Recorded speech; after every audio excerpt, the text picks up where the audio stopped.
I'm not gonna lie to you guys right now. I am pretty hurt. I didn't even get invited to beta test this synth, man, after 8 years of, all jokes aside. Serum 2 is here. I'm finding out with you guys now that it just came out. All of that aside, after 8 years, and even doing a free masterclass on YouTube. No, I'm kidding. First off, it's a free upgrade for anyone, which already in that is very commendable from Steve, so pray. It looks like we have 3 oscillators now. It looks like we can change between oscillators from a wavetable to a multi-sample, to a sampler, to granular and spectral.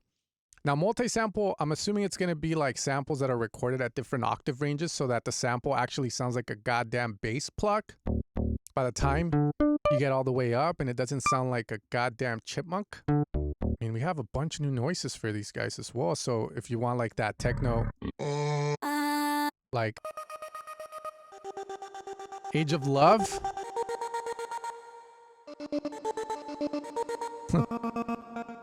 Oh shit, we have new wavetables too. I know I'm all over the place because this is an actual first impression video. So we have some new analog AT.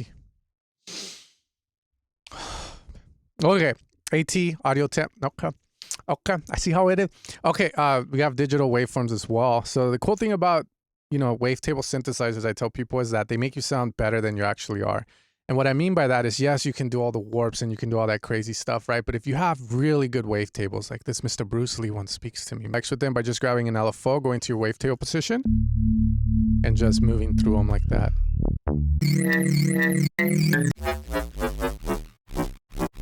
Move over, Skrillex. But no, super sick. So we have access to new wavetables. Granular now. Now, granular is super dope. Essentially, it's just going to be a sample that you're going to put in. You can split that sample's time into little grains. So that's how you decide the grain size. And the idea of granular usually for me is to use it to create like really nice ambient sounds. So for instance, here we have the scan rate, how fast we're going, the density, how big are the grains. If we go really high, the grains are really, just really small. Down, they're usually bigger. Usually with granular, you do have this variation or scan filter. So pretty much we go into the location or where we're at, and we can change. And I think it's going to be this rand here. We can change where we're at. Change the pitch, the direction, the offset, location. So ideally, you don't want to sound like that. So we'll leave the pitch at the same. At 0, like that, and then we play multiple notes at once. Let's use a filter. Sound. You know, we can create nice stuff with that. There we go. But now if we lower the rand down, and it looks like we can change it here to a forward loop, forward and reverse tail. So there's deep here, bro. This is deep. But from here, we can also add like some unison. It's really nice. Really nice, Steve. Whew. Oh, man. Contact move over, right? I'm not gonna lie, Ableton has spectral, and to this day, I have yet to learn what it is, but I know it's sample-based, so again, we can find something like a piano. Like, that's sick. And there's some warps for it, too, which is crazy. And oh my god, we have new stuff like a filter, spectral, and you have access to all of these. Wow. Okay, pitch shift. Look at that. Oh man, that's gonna be cool for the techno people, because again, you grab a everything sounds good with reverb, man. It's like that's gonna make it really easy for sample pack creators like myself and preset makers to just go above and beyond. I think the key is, since we have so many options now, it's gonna be to take a chill pill and know how to dial in the sounds. Know when enough is enough. But that's really cool. Those are the new waveforms we have. Anything new happen? No. We have detunement. There is this wrench here now, so it looks like, okay, cool. We have our different modes here, super. Back then, we would have to go into the global section in order to reach that, and then we would be able to modulate there. But even the global section has new stuff added to it, and it looks like voice control as well. Similar to Diva, where you can make, well, let's see. Yeah, so every note is going to be a little different, so we can detune every note like this, so we make it sound analog, per se, right? So now every note can change. If wavetable position, detunement, the blend's all the same. The warps here are different. It looks like you can have up to 2.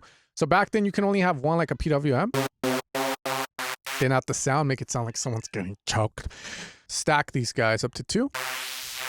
So we can have a PWM, and then we can have something cool like that. And we have the subsection, which looks like it also has new features, same wavetables, but now we have access to a course there. So one of the issues back then is that if you wanted to do like a pitch change or like a vibrato effect to the sub as well, because a lot of the times with the sub, you put it below the oscillator octave that you have here. So it provides meat to the sound. And there's this arrow here, and it's all voices contiguous. I don't know what that is for. Maybe if I put more than 1, it will show us its true identity.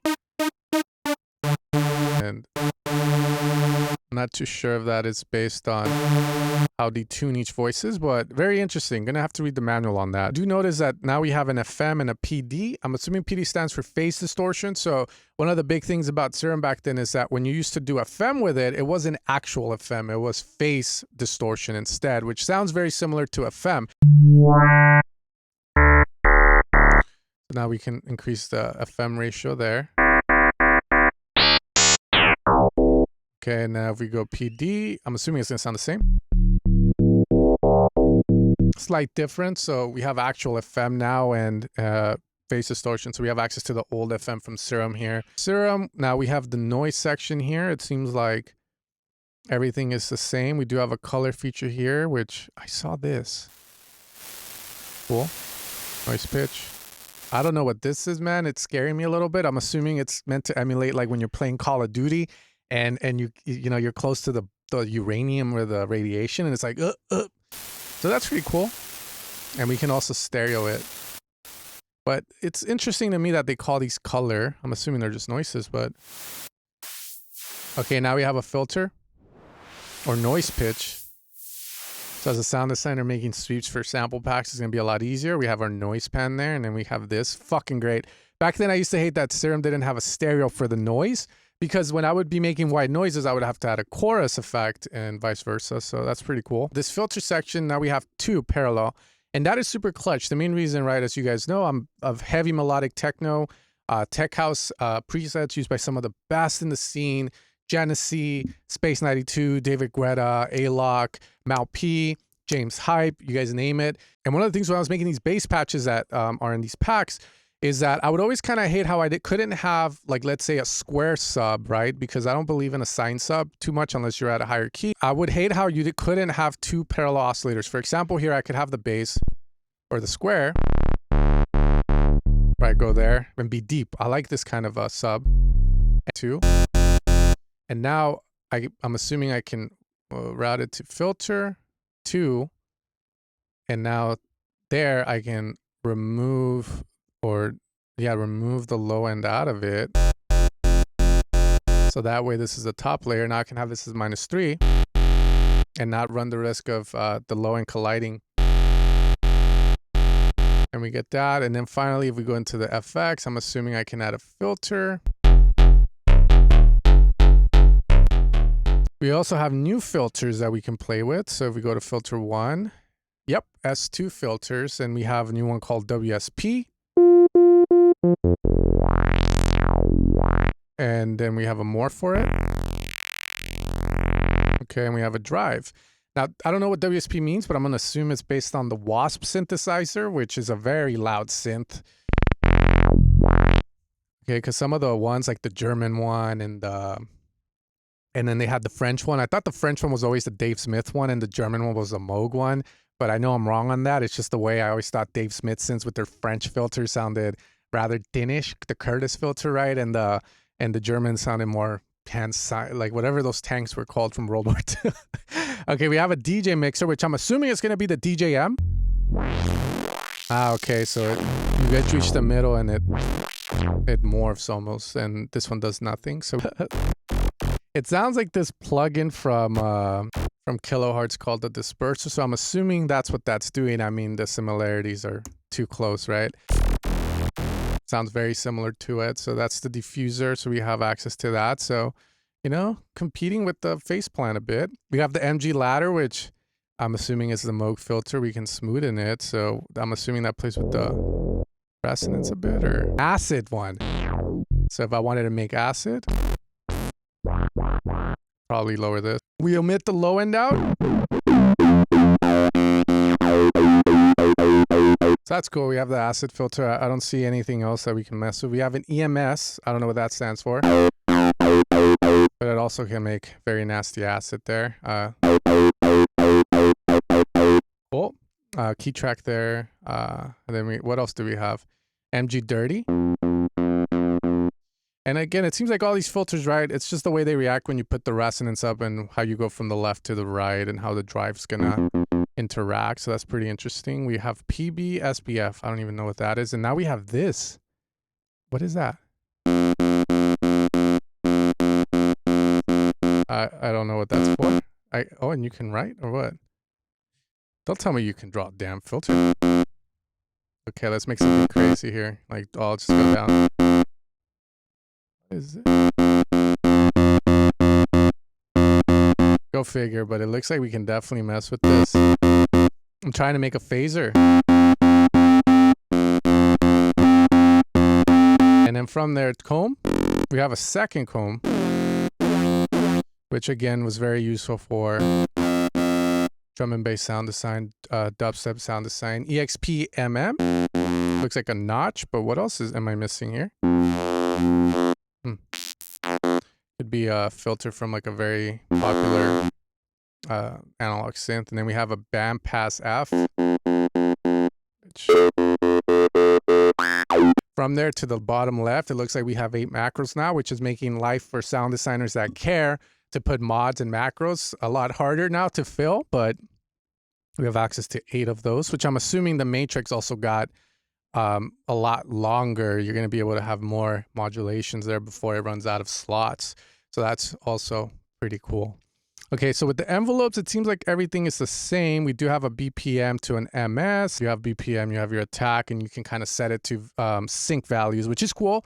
Because sometimes when you're making uplifters, right, and you're like, I want an 8-bar uplifter, then it's hard to kind of gauge it. But now you can just go straight to the 8-bar and stuff. So, touche. It's very useful stuff. It seems like that's all the envelope section got, but you guys can tell me in the comments if I miss anything. From the LFO sections, let's see. We have the normal, we have path. So what is that? Let's say that I add it to the fine real quick. Very interesting. I've never seen anything like this. Let's see. Oh, a triangle. Okay. How would that sound like with like a cool monster waveform? That's X. Okay, so that's the path. We have a chaos Lorentz. So now we can see what the chaos is actually doing so that you get the noise going around. Let's see if we increase the speed. Okay. And I guess it's going to be something that creates like form of binaural. Let's slow it down a bit. Definitely sounds binaural. So it's like it's going around the head effect. And then we have a sample and hold. So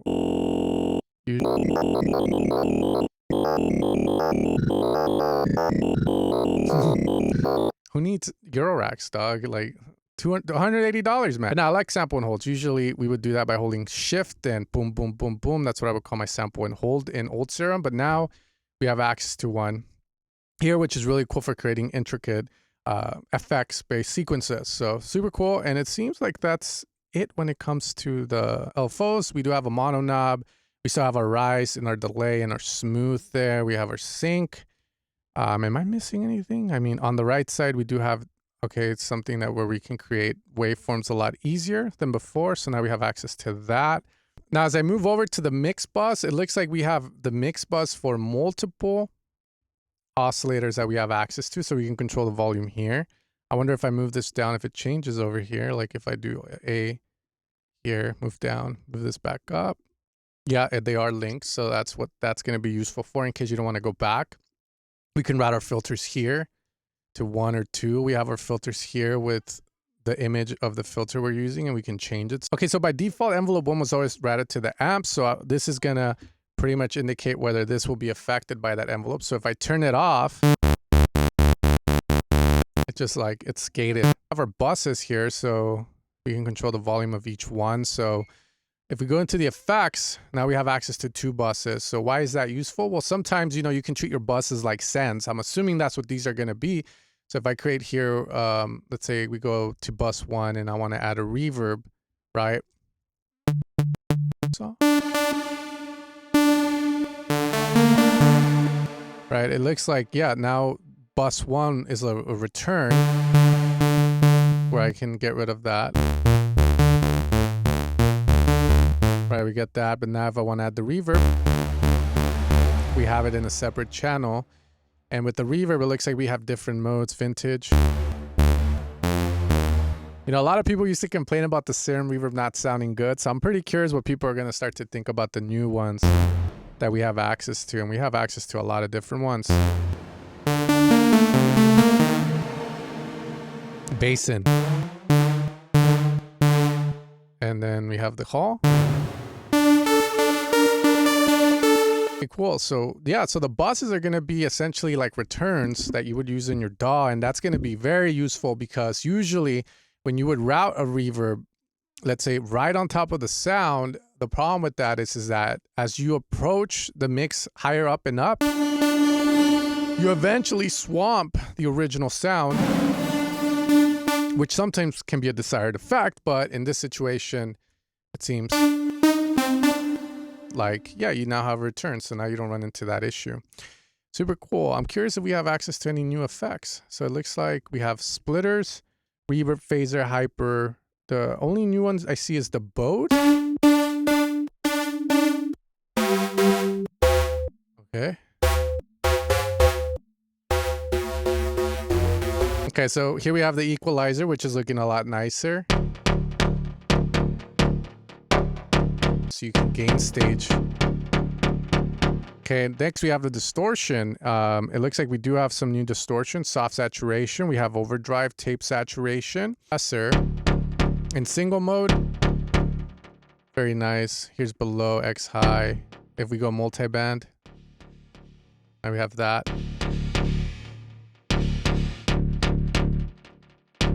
Move that up and down. The release. Think we can mess with this now.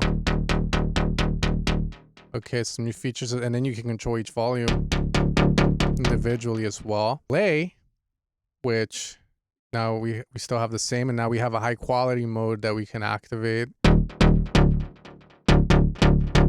Okay, cool. The chorus looks like it's staying the same, just looks a lot nicer. We have the filters, which is going to be similar to before.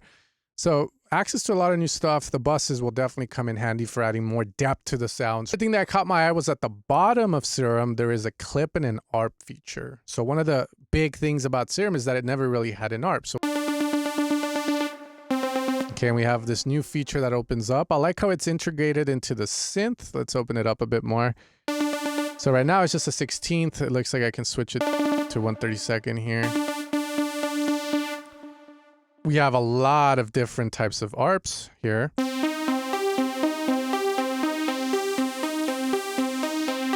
I like how it shows it here too on the bottom right. That's pretty nice. Like, it's a stacked ARP. We have the repeat, which I believe it will stop playing after it does 5 circulations. From there to the left, there's, oh my God, a CLIPZZ section here. Damn, they went all out, bro. All right, let's get a different patch for this one. And by the way, it looks like the Ableton one, okay? So we already know what team Steve is on. So let's program something here real quick. And what do I just hit play or play a note? I hit play, it doesn't do anything. Maybe I just hit play here.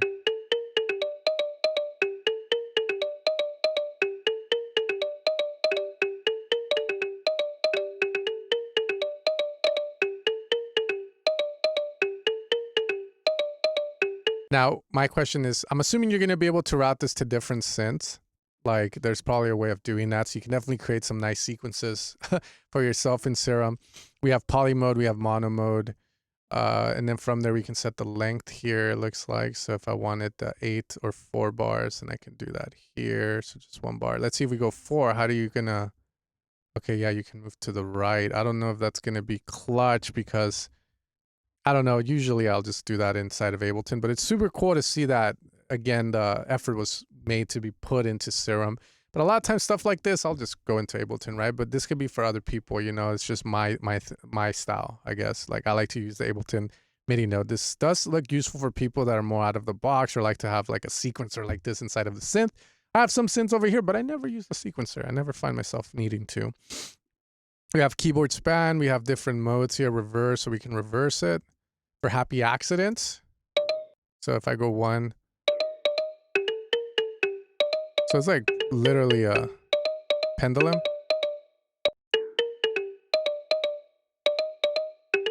So it goes back and forth. And also random start. So these are all cool. I see them as happy accident kind of things, you know, machines. And what I mean by that is that pretty much, you know, when you do this, maybe your melody in reverse is a hit melody that, you know, Sabrina Carpenter is going to want to buy off you or Fisher or Tiesto, right? So that's super cool. And the velocity retrig. We can also record ourselves. So that's fucking clutch. Let's see. I wonder if you can grab this and go and put it inside of Ableton, that would be funny. You can, bro. What the fuck?